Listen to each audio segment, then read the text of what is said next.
am really grateful to our ministers for beginning 2022 with a focus on prayer. And the beads have really helped me kind of keep things in order. My prayer life was in desperate need of order because I am definitely one of those people that just pray all over the place. I don't really go in any particular order. Just when things pop into my head, I might mention it to God, but this has given me a focus and maybe some new order to my prayer life. Today's bead is the blue bead, and it stands for the world and all the people and the creatures that God created in this world.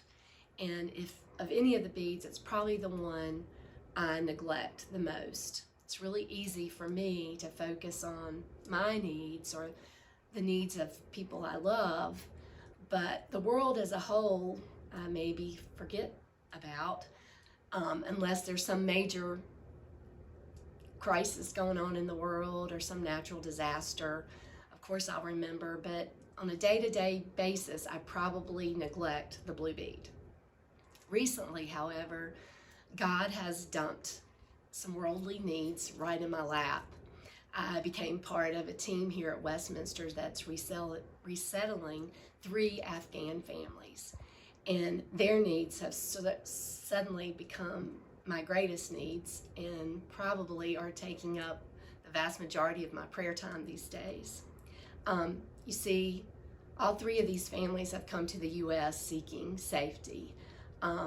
There's one family that has 5 members, a husband and his wife and 3 girls, and they actually left 7 children behind in Afghanistan.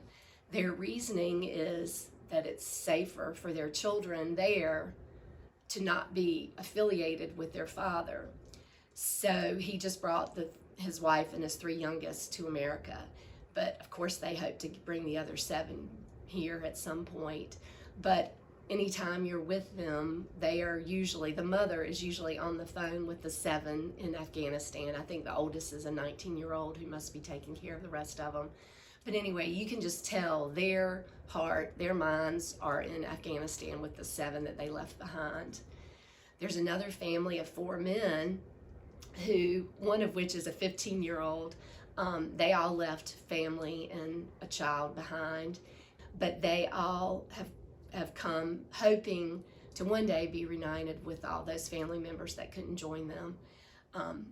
Then the 3rd family is just a family of 3. They're young, they're both in their 20s, and they're expecting their 2nd child any day now. But Namatullah's main goal is to make money here in America so he can send money back to take care of one of his brother's families. His brother did die as a result of the Taliban and left a wife and 9 children.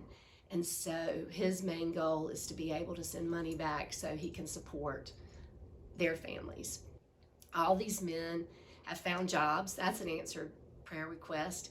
But now the dilemma is getting them to and from work. But so even in all this, there are concerns.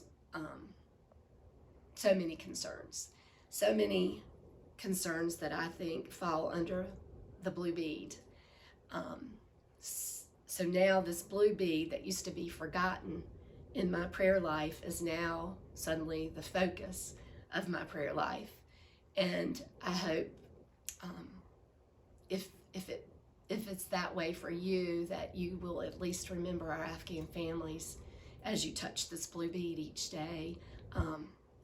They're in dire need of our prayers. Thank you.